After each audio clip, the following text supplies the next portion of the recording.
Hi guys, welcome back to the channel. On today's tutorial I'm going to be showing you how I made this beautiful dress. I saw the inspiration on IG, yeah, and it has two color, the plain and the floral fabric. Okay, but you can use plain all through, but you know, to give you that vibe like the one on the thumbnail, make use of two different fabric. Okay, so if you're just seeing me for the first time, thank you so much for stopping by. To my return subscribers, I love you all. Thank you so much for stopping by. And if you're yet to hit on my subscribe button, if you're yet to subscribe, guys, please hit on the subscribe button and don't forget to turn on your notification bell so you can be notified whenever I post beautiful tutorials like this. All right, let's get right into the video. First off, I'm going to start drafting on my pattern paper like we always do. So these are the two fabric I am using, and each of them is 2 yards. I'm on the bigger side, so if you're on the smaller side, you can get 1.5 1.5. Okay, so what I have there is 4 yards. The plain is 2 yards, while the floral crepe is 2 yards as well, and I'm using the plain is also a crepe fabric.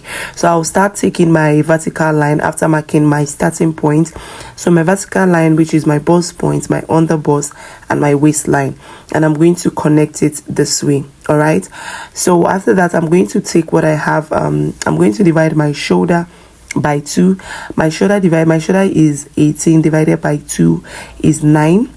I'm going to chalk it down. Then my neck width, I'm going to take 3 for my neck width for the front, and come down by 1 inch for shoulder slope.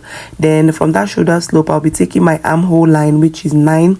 I'll mark a straight line and an horizontal line as well. Hope you guys understand. Then after that, I'm going to go ahead to label the line, my chest line, under bust, waistline.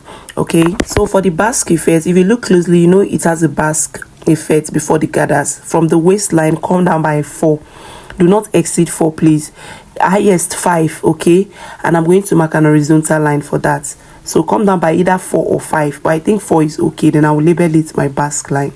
Then I'm going to take my neck depth, which is, I'm going to maintain my chest line because this is a v-neck line. That's a v-neck line, so I'll maintain my chest line. So if you want it deeper, you can come down. Okay, then I'll divide what I have on my armhole by 2, come out by 1/4 inch, and connect my armhole curve. Hope you guys understand. And while taking my body measurements, I'm not going to be adding any allowance to this. So first off, I'm going to take my nipple to nipple divided by 2, which is 5, and I'm going to take it down to the basque line, and I will connect with a straight line. Okay, after that, on the waistline, I'm going to be coming out by 1 inch. But first of all, come down from on your bust points by 1 inch. Then you on the waistline, you come down by 1 inch. Okay, if you're on the smaller part, you can come out by half inch, and I'm going to make my dart leg this way. You guys are familiar with this, right? So I'm not going to do too much. So now I'll start inserting my body measurement, which is my bust divided by 4. Chalk it down without no allowance. I'm not adding any allowance to this. My waistline divided by 4. Replace my dart intake. Then I'm going to reconnect the lines. All right, after that I'm going to go ahead and cut this out. That is just it. But first of all, you're going to slant it from your waistline. You slant this all the way to the basque line. Okay, can you see what I did? You slant it all the way from your waist to the basque line, so that it will give you that basque effect. All right, and the beauty part of this dress is that both the front and the back has a v neckline, and it has a basque effect. Okay, so I'm going to be using this particular pattern paper to cut for both my front and my back on my fabric. Okay, the back has a v neckline, the front has a basque line, and the back also has a basque effect. All right, so I'll be using this one pattern paper to cut for both my front and for both my back. All right, so now I'm going to go ahead to cut on my fabric. Okay, for those that will ask, I said it before, I used crepe for this. I used crepe. Please do not use Duchess. Crepe is the best. So use crepe for yours, whether thick or light, it's totally fine. All right, so I'm going to go ahead and cut this out. And on the length, I gave it about 1/4 inch. Then the side, I gave it 1 inch. You know, I did not add any seam allowance on my pattern paper, so on the side I added 1 inch on the sides. Okay, just the side, guys, I added 1 inch. Then the hem length, I added 1/4 inch. So I'm going to notch my dart intake, though I'm going to open this up, the dart leg, I'm going to open it up on the fabric just the way you see me doing. So just open your dart like on fabric, just the way you see me doing. Okay, so after this, I'm going to use this pattern paper as well, like I said, to cut for the back. The difference is just the zipper allowance you're going to add to the back. Every other thing for this is the same. Both the neckline for the front is same thing as the neckline for the back. Okay, so this is it. When I open it up, I'm going to take it to my sewing machine and stitch the dart intake. But first of all, let's draft for the back. Okay, so like I said before, the back, I'm going to bring out 1 inch for 1.5 inch for zipper allowance. All right, so bring out 1.5 inch for zipper allowance. Every other thing is totally fine. Both the darts, the neckline, the basque effect is same thing as the front. The difference is just the 1.5 inches you're going to bring out for the zipper. And while cutting, I'm going to give it the hem length just 1/4 of an inch, the way I did for the front. Then the side, I'm going to give it 1 inch for seam allowance, because I did not add any allowance while I was cutting on my pattern paper. All right, so if you've watched up to this extent and you're yet to subscribe to my YouTube channel, I beg you in the name of God, guys, hit on the subscribe button and don't forget to turn on your notification bell. Okay, so to eliminate zipper bulge, we normally do this. If you're following me on this channel, you're going to know that I do, whenever I'm making a dress, I do this. So I'm going to come out by 1/2 of an inch and I will slant it all the way up and all the way down. Then I'm going to cut. Watch and see how I'm doing my zipper bulge. That is if you're just joining this channel for the first time. So that is it. Now I'm going to go ahead as well and cut out open the dart leg, and I will go to my sewing machine to stitch down the dart. So this dress is going to be having a facing, guys. It will have a facing. Now while cutting your dart leg for the back, just extend it up a little. All right, extend it up a little. So I'll take this to my sewing machine and stitch the darts. I'll also do that for the front as well. Okay, so guys, I was done stitching the darts. The next thing I'm going to do is to cut a facing for this. You can use the lining, but facing is totally fine for this. My crepe is quite thick, but not just because it's thick. I want to use facing for this. Instead of a full lining, I want to use facing for it. And after joining your darts, please make sure you notch it. Okay, make sure you give it a notch so that it will relax. Now I'm going to be cutting my facing, and the facing is going to start, you know, this has a V neckline. It's going to extend below the neckline. All right, so below the neckline, guys. So I'm going to go ahead to cut my facing, and I'm also going to cut a facing for both the back. So this is the front.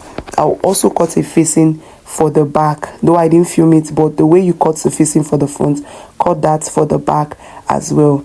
Then I'm going to, you see how we got to, he extended below my neckline, right? So I'm going to take this to my sewing machine, and I'm going to stitch, join the facing. All right, so you're going to leave the shoulder.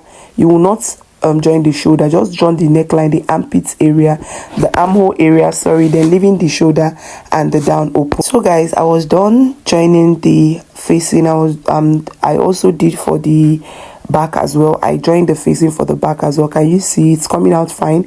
Remember I said do not join your shoulder and the hem length, do not join it, just leave it, do not stitch it. Now I'm going to be joining this shoulder to shoulder.